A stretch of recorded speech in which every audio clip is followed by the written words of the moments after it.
నారాయణ. నీవెందుకు బాధపడుతున్నావు? ఏ విధంగా శీతోష్ణ సుఖ దుఃఖాలు ఇవన్నీ మనకు జ్ఞానేంద్రియ ద్వారా లభించేటటువంటి ఈ యొక్క సుఖాలు దుఃఖాలు ఇవన్నీ కూడా శాశ్వతమైనది కాదు, తాత్కాలికంగా వచ్చిపోయేది లాంటిది. ఈ తాత్కాలికంగా వచ్చిపోయేదానికి ఎందుకు బాధపడతావు? దీని గురించి నువ్వెందుకు విచారిస్తావు?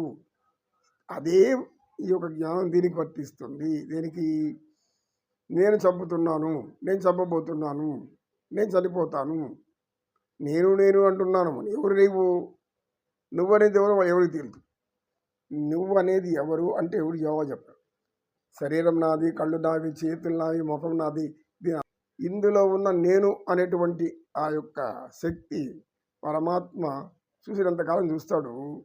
తర్వాత ఎప్పుడు ఐశ్వర్యంతో వెళ్ళిపోతాడు. లేనిపోని భేషజాలకు పోయి బీరాలు పలికి డంబాలు పలికి చేయడాన్ని మోసాలు చేసి అందరినీ మాయ చేసి జీవించేవాళ్ళు మన గురించి లోకం ఏమనుకుంటుందో ఆలోచించరు. ఏమని అనుకోమని నాకేమి.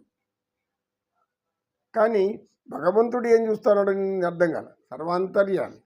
సర్వాంతర్యం అంటే మనం లేదనుకుంటాం, మనం ముందర లేదనుకుంటాం, మనం వెనకాల లేదనుకుంటాం, పైన కూడా ఎక్కడో ఆయన ఒక వైకుంఠపురంలో ఆయన, కైలాసంలో శివపార్వతులు, ఇక్కడ సత్యలోకంలో బ్రహ్మదేవుడు సరస్వతి, వైకుంఠంలో వీళ్ళు అక్కడ ఉంటారు. మనం చూడరు వాళ్ళు.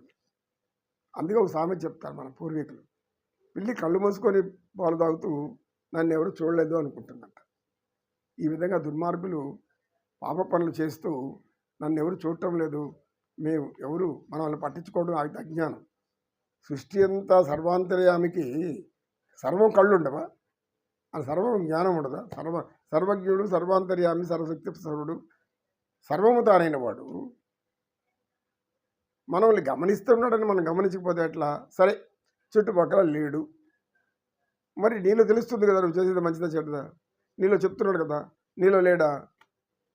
భగవద్గీతలో స్వామి పరమాత్ముల వారు చెప్పడం ఇదేనైనా, నేను నీలో ఉన్నాను, నువ్వు చేసే పనులన్నీ చూస్తున్నాను, కానీ నువ్వు ఎవరు చూడలేదు కానీ పాప పనులు చేస్తుంటావు. దానికి ఫలితం ఉంటుంది, తప్పనిసరిగా ఫలితం అనుభవించాలి. అయితే ఎప్పుడు అనుభవించాలో అప్పుడు అనుభవించాలి. మంచి పనులు చేస్తూ పోతుండేవాళ్ళు అనుకోండి, వాళ్ళకి ఆ మంచి వాళ్ళని ఎప్పుడు కాపాడుతూ ఉంటుంది. ఎందుకు? మంచి అనేది భగవంతుడు, చెడు అనేది దుర్మార్గుడు. చెడు అంటే ఏ భూతమో రాక్షసుడు, వీళ్ళంతా చెడ్డవాళ్ళు.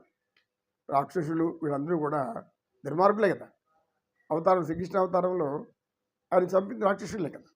అది ఈ శ్లోకం ద్వారా ఆయన చెప్తాడంటే, భగవంతుడు తప్ప మిగతంతా కూడా అశాశ్వతమే, క్షణికమే. ఈ వచ్చిపోయే కష్టాలకు, ఈ వచ్చిపోయే బాధలకు, వచ్చిపోయే సుఖ సంతోషాలకు, వచ్చిపోయే సంపద లేకుండా పోవడం, వీటికంతా కూడా నీవు బాధపడత పని లేదు. పుట్టడం సహజం, పోవడం సహజం. ఆయన అర్జున, నువ్వు చంపుతావు కాదు. కాలుడు అంటే ఏమి? ధర్మపరుడు. ఆయన సమం సర్వంగా చూస్తూ ఉంటాడు. గొప్పవాడిని ప్రాణం కొంతకాలం ఎక్కువ బతుకు అనుకోడు, లేదు ఈ బీదవాడు త్వరగా లాక్కుపోతావు కూడా అనుకోడు. ఎవరికి ఎటువంటి సమయం తీరితే కాలం తీసుకెళ్తుంది. కాలమే కాలుడు.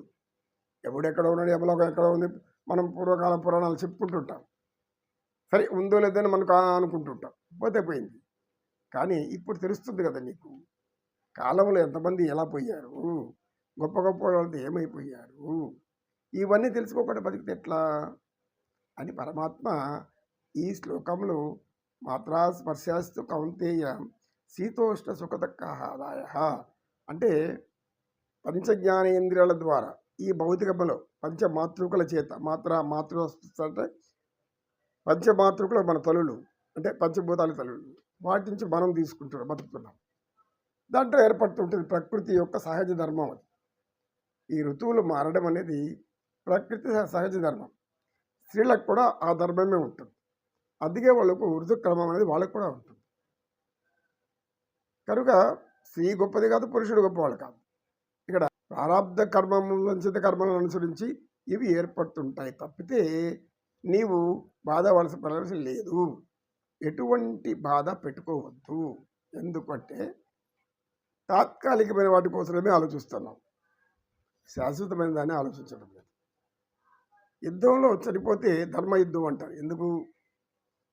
ధర్మయుద్ధం కనుక ఎవరు చనిపోయినా వాళ్ళకి ఉత్తమ గతులు వస్తుందని మన పురాణాలు చెప్తాయి, శాస్త్రాలు చెప్తాయి.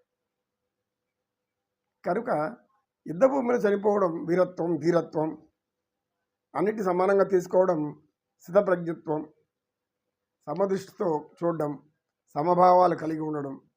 నువ్వు గొప్ప కాదు, నేను తక్కువ కాదు, నేను గొప్ప కాదు, నువ్వు తక్కువ కాదు. ఎవరు గొప్పవాళ్ళు లేరు, ఎవరు తక్కువ లేరు. ఎవరు సంపూర్ణ జ్ఞానవంతులు కాదు, ఎవరు అజ్ఞానులు కాదు. కానీ ఎందుకు జీవిస్తున్నామంటే మన తెలివిని, బుద్ధిని సరిగా ఉపయోగించుకోలేకపోతే, మన బుద్ధిని, మన తెలివిని సరిగా ఉపయోగించుకుంటే మనకు సర్వం అర్థమవుతూ ఉంటుంది. వెంటనే మనం చూస్తానే గ్రహించే శక్తి మనకిస్తాడు భగవంతుడు.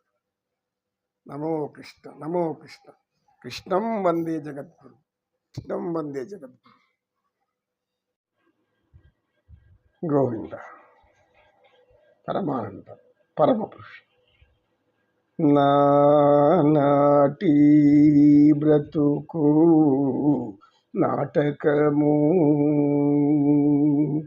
నాటి బ్రతుకు నాటకము. తెగదు పాపము, తీరదు పుణ్యము, నగి కాలము నాటకము. నాటి బ్రతుకు నాటకము. పుట్టుటయు నిజము, పోవుటయు నిజము. పుట్టుటయు నిజము, పోవుటయు నిజము. నగి కాలము నాటకము. ఎట్ట నెలుట కలది ప్రపంచము, కటకడపటికి కైవల్యము. నాటి బ్రతుకు నాటకము.